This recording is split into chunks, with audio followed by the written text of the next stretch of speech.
What's up, Broncos country? Welcome back to the Broncos Podcast Network and YouTube for the latest episode of Broncos Now. As always, I'm your host, Sydney Jones. And coming up on today's episode, Phil Milani joins the show. We'll take a look at some recent news surrounding the Broncos and look ahead to how the team will approach the offseason. All that and more coming up.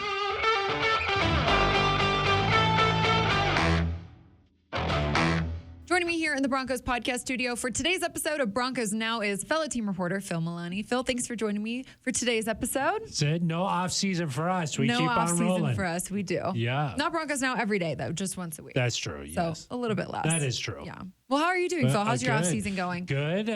This is always a time to sort of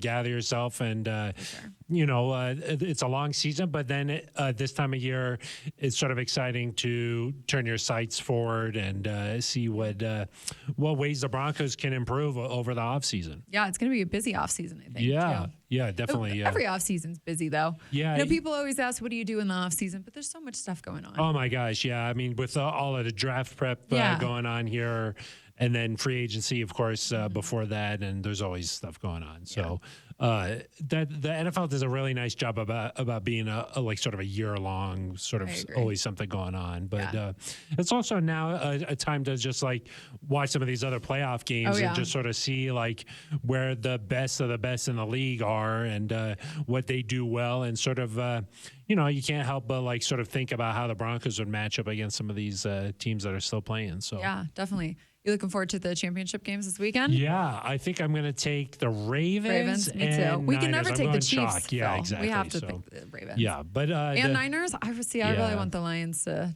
pull through and make it. There's just so many Denver connections with the 49ers. The 49ers. So that's true. I sort of feel like Christian McCaffrey, Kyle Shanahan. Yeah, there's just a lot of overlap there. John Lynch, of course, their GM. So. But the scene last week in Detroit was pretty awesome. Oh, my gosh, it was. So getting a chance to, see that city get behind their team has been pretty cool. Yeah, it is really cool. That's why I want the Lions. I want them to make it to the Super Bowl. Yeah. I think it would be. I think as long as the Chiefs don't make it, you'd be happy. Yeah, that's fine. Good point. Yeah, we've entered that mode. We have. Yes.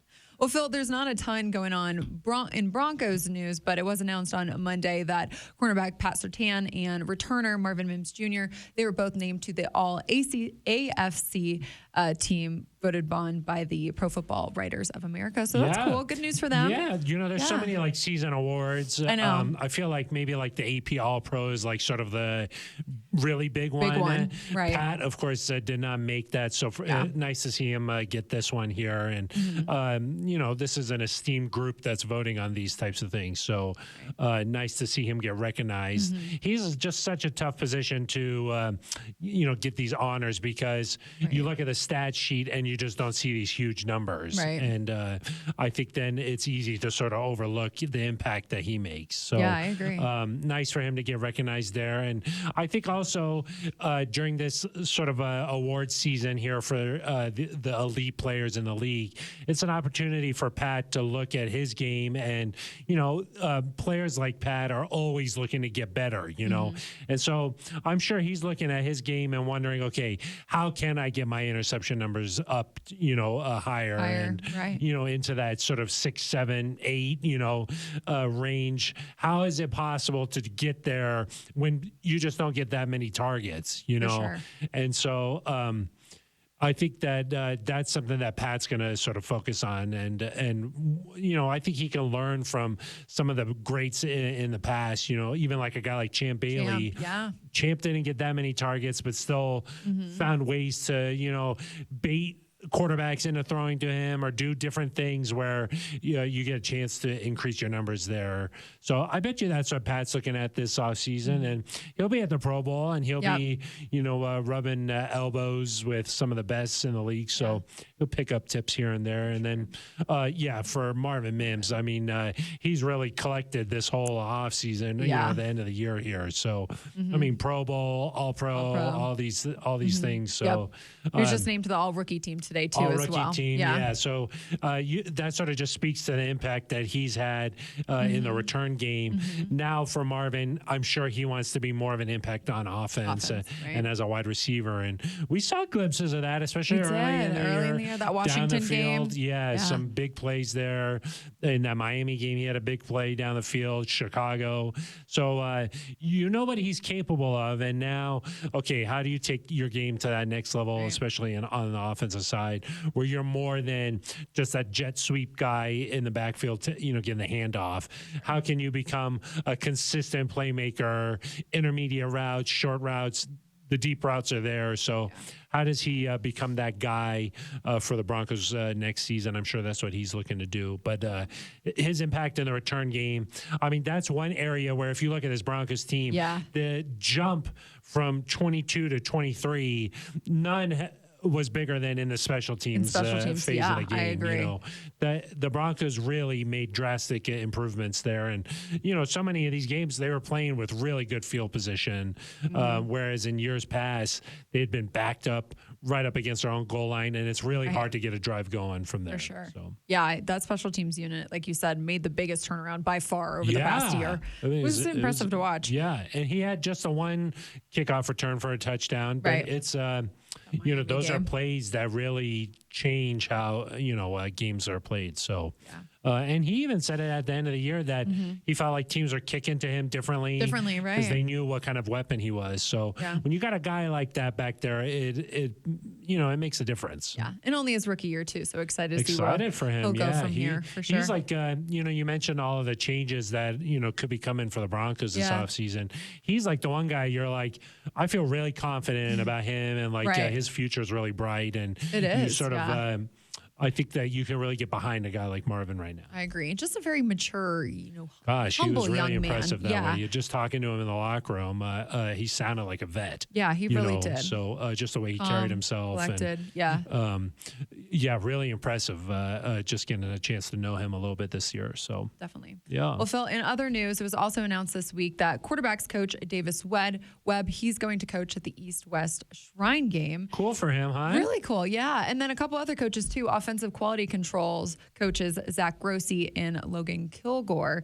They're going to be at this year's Senior Bowl, so that's fun. Yeah, I think that for these guys, when you're just getting into the coaching ranks, there's so much to learn, and so like a chance to kind of go through this process for them is a really cool opportunity, and you get to just meet a lot of people around the league at these different events.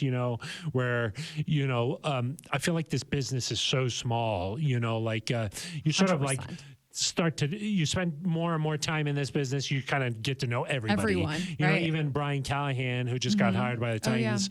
I remember when he was just an offensive assistant here with the Broncos, with John Fox and Gary Kubiak, with Peyton Manning. So you get a chance to get to know these guys at a young level.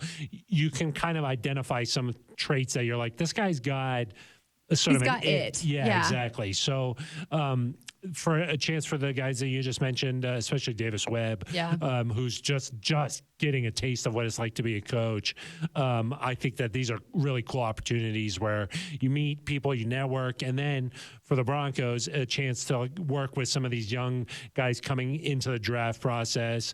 I just think that these next few months for these college prospects who are getting into the draft, it's so crucial for them. There's so much pressure on them.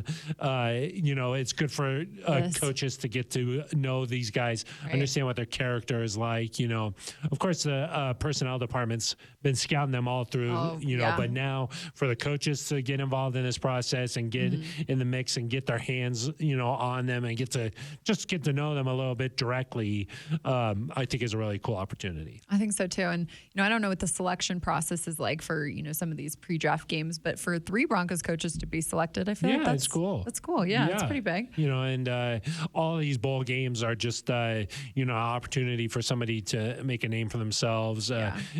Prospects and coaches too. So, if you're a coach at these things and you're going out to dinner and you're chatting with these guys and you're getting to know people and, if you're smart and sharp it stands out, and everybody's always looking to improve their staffs, and feels like it's a good opportunity here for these guys to really get their name out there more, and then also come back and bring their knowledge back into the building here too, as the Broncos get into the draft process. Yeah, definitely. Yeah, fellas, we're talking about these pre-draft college games that are going on here within, a couple weeks. I mean, before we know it, like we said, it's going to be a busy offseason with the combine's going to be here and the free agency, the draft. There's a lot of stuff, and it always comes so fast. So kind of big picture, how do you think the Broncos are really just going to approach this offseason? Yeah, well, you heard George Payton talk at the end of the year there just how he didn't feel like maybe they're going to be big spenders come free agency. Mm-hmm.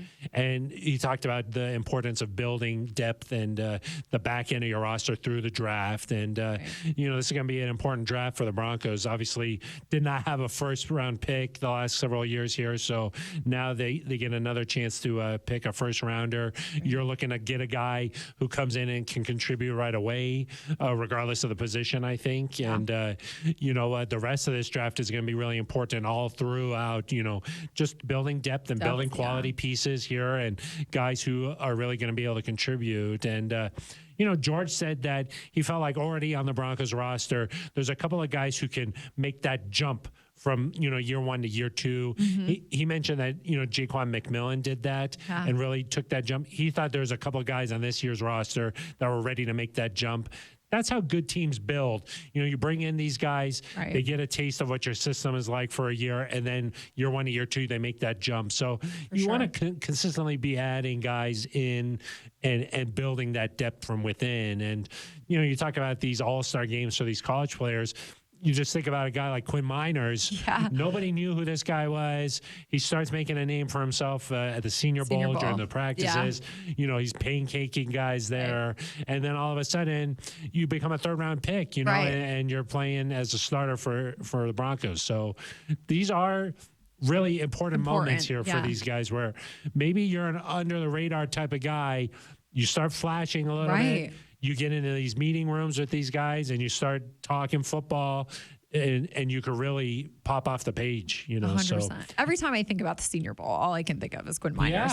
Yeah, and I think that if you're just sort of a casual football fan, you think of these things are like sort of throwaway types of whatever. Yeah. But for these guys who are in it means something. It's a big deal to them, and they talk about. You never know who's going to be watching. Yeah, exactly, and obviously the combine is a big deal where you're testing your athleticism, and you're getting a chance to go through the medical process and the interviews and stuff like that. So I think people are aware of that, but the All-Star games, those are big opportunities especially for under the radar guys, to really make a splash, if you will. And these are big opportunities. So an exciting couple of months, and for a guy like George, he's such a grinder. He loves these kinds. I mean, this is really his season. So he's diving in all in. So exciting time for him. Definitely. It's going to be a busy couple weeks, too. Because for the football nerds. Yeah. Well, we have the Pro Bowl next week. Oh, yeah. Yeah, that's true. So that'll be then. And then, of course, Super Bowl the week following. Yeah.